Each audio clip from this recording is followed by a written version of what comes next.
A rebeldia nem sempre é premiada na história, mas a obediência é castigada invariavelmente. Há um consenso de que a China precisa agora, apesar do êxito extraordinário que teve até esse momento, de mudar de rumo. A China desenvolveu um modelo de desenvolvimento puxado pelas exportações. Agora, todos concordam que é preciso construir lá na China um desenvolvimento baseado em aprofundamento do mercado interno. Acontece que essa mudança não é uma operação meramente contábil ou tecnocrática.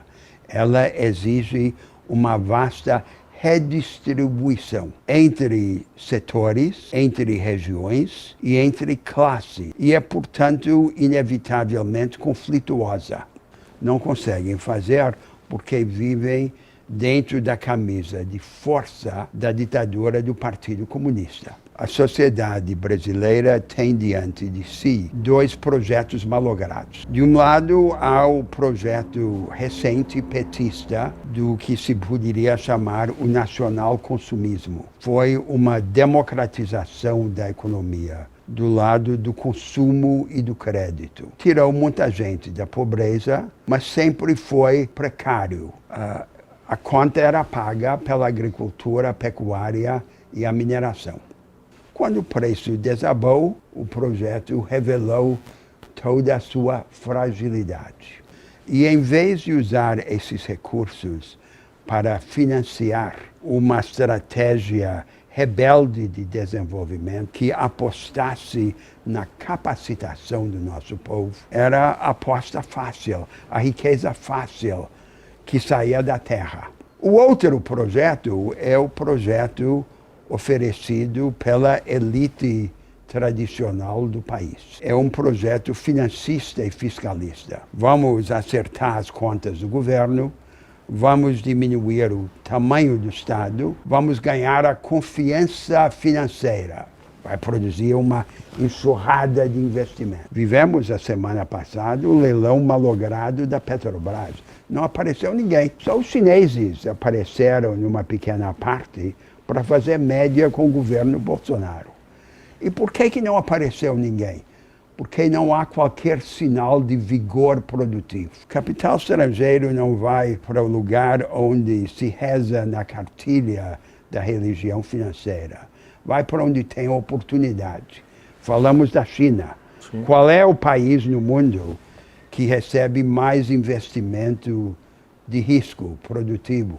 De longe é a China. Não há um único país na história moderna que se tenha desenvolvido dessa forma. Pela cartilha da obediência e com o dinheiro dos outros. Nem a Inglaterra no século XVIII, nem os Estados Unidos, a Alemanha e o Japão no século XIX, nem os tigres asiáticos e a China no século XX. Todos construíram um projeto estratégico rebelde, baseado na mobilização em grande escala dos recursos nacionais e na inovação institucional. Mesmo um paísinho pequeno, Singapura, uma cidade-estado, surgiu audaciosamente violando todos os preconceitos, usando o poder do Estado para levar forçosamente a poupança pública e privada, grande fundo soberano, e investindo na qualificação produtiva.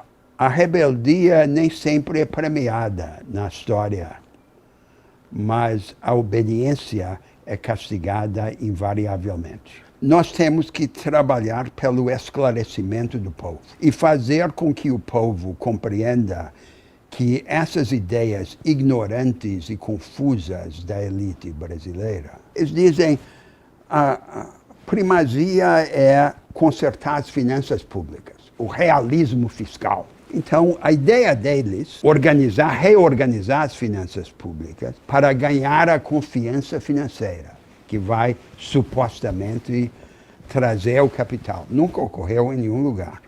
Muitos países, inclusive o Brasil, se estão desindustrializando. Essa nova vanguarda uma nova economia baseada em ciência avançada, em tecnologia avançada, em inovação permanente, em processos produtivos flexíveis, disseminada e, portanto, também aprofundada da nova vanguarda, que é a economia do conhecimento. Mas essa alternativa não existe. Não existe nem nas economias mais ricas do mundo, como pode existir entre nós, que há certos setores que são mananciais naturais desse vanguardismo produtivo e tecnológico. A própria agropecuária, em primeiro lugar. Para cada hectare sob lavoura, há 4 ou 5 entregues à pecuária extensiva. Pela degradação cumulativa da terra que a pecuária extensiva enseja, grande parte do território nacional brasileiro hoje é pastagem degradada. A ciência da recuperação de pastagens está dominada e o custo é relativamente baixo. Nós poderíamos ter um grande projeto nacional de recuperação dessas pastagens para criar o palco físico de um novo paradigma agropecuário que combinasse intensificação da pecuária, diversificação de lavouras perenes, manejo florestal sustentável e industrialização rural. Segundo, o complexo energético, onde o Brasil tem imensas oportunidades na área das energias renováveis e limpas. O complexo industrial da defesa, que em todo o mundo é uma fonte de vanguardismo produtivo, e o complexo industrial da saúde. E temos incentivos tributários supostamente para a inovação, que são manipulados para reproduzir medicamentos existentes. O Estado brasileiro já tem muitos dos instrumentos úteis para essa tarefa. Senai, Sebrae, Embrapa, bancos públicos. O que não tem é projeto. Metade dos trabalhadores brasileiros continua a penar no purgatório da informalidade. Há o discurso corporativista sindical. Foca apenas os interesses da minoria organizada em detrimento dos interesses da maioria desorganizada.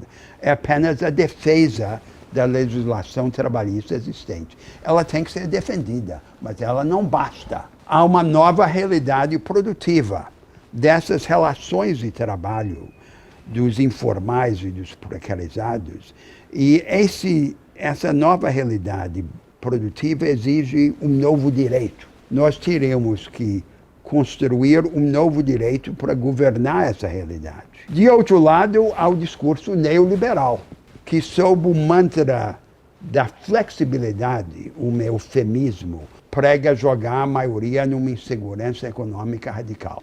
Há uma minoria organizada que trabalha ou no emprego público, onde está a força residual do movimento sindical, ou então na indústria convencional declinante. Nós não vamos conseguir suprimir por decreto as novas realidades econômicas, mas não podemos permitir que elas resultem nessa insegurança econômica e jurídica radical. Nós temos que dominar essa nova realidade. Realismo fiscal, sim, mas pela razão oposta à razão que alegam. Vanguardismo produtivo, de cima para baixo e de baixo para cima. Resgate da maioria dos trabalhadores brasileiros jogados na precarização e na informalidade, por meio de um novo direito. E aí vem o quarto elemento: adotar regras que subordinem o sistema financeiro à agenda produtiva da sociedade. Finanças podem ser um bom servo, mas são sempre um mau senhor. A poupança privada brasileira mobilizada a favor do investimento produtivo. E não de um rentismo predatório, uma grande coalizão de interesses do trabalho e da produção, que se contraponha aos interesses do rentismo financeiro.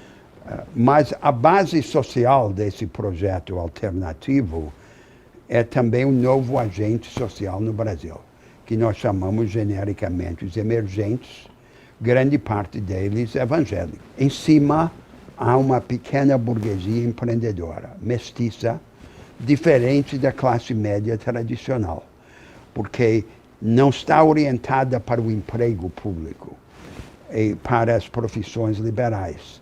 Está orientada para o mundo dos pequenos empreendimentos. Uma multidão de trabalhadores ainda pobres, mas que assimilaram a cultura da autoajuda e de iniciativa. Trabalham desesperadamente, têm 2 ou 3 empregos. Depois, a grande massa do Brasil, que aceita as transferências sociais, mas quer mesmo oportunidade. Já tem os olhos vidrados na vanguarda dos emergentes. O que aconteceu na Europa no século XX? A esquerda demonizou a pequena classe média. Veio a ser o sustentáculo dos movimentos de direita. Eu não quero que essa experiência se repita no Brasil. Ainda pobre, é mais pequeno burguesa do que proletária. Se ela não tiver alternativa, ela reflui para o que conhece, que é o empreendimento familiar isolado e arcaico e a teologia da prosperidade, o egoísmo familiar. Nós temos de vir ao encontro desse mundo e lhe oferecer alternativas que permitam a essa massa emergente ter uma concepção mais generosa e mais aberta de seu futuro. Não querem esmola. O que querem é oportunidade e capacitação para inovar, para criar, para construir, para botar, para quebrar. Querem ser abordados como agentes a empoderar, não como beneficiários a cooptar. E aí é o que vimos no Brasil do nacional-consumismo. Os pobres cooptados pelas transferências sociais, as minorias organizadas, as corporações dentro da classe trabalhadora pelos direitos adquiridos, os grandes empresários pelo crédito subsidiado e os favores tributários do Estado e os rentistas pelos juros astronômicos. Todo mundo comprado, cooptado. A corrupção foi apenas um desdobramento da lógica da cooptação. Nós todos costumamos pensar que a esperança é a condição, é a causa da ação. Mas isso não é verdade. Não é necessário ser esperançoso para atuar. Nós podemos atuar por indignação. A esperança é consequência da ação. As possibilidades transformadoras são descobertas na ação. Eu recomendo aos meus concidadãos atuarem, resistirem, tentarem, e aí todos nós ficaremos esperançosos. Um abraço para todos. Muito obrigado, professor. Obrigado.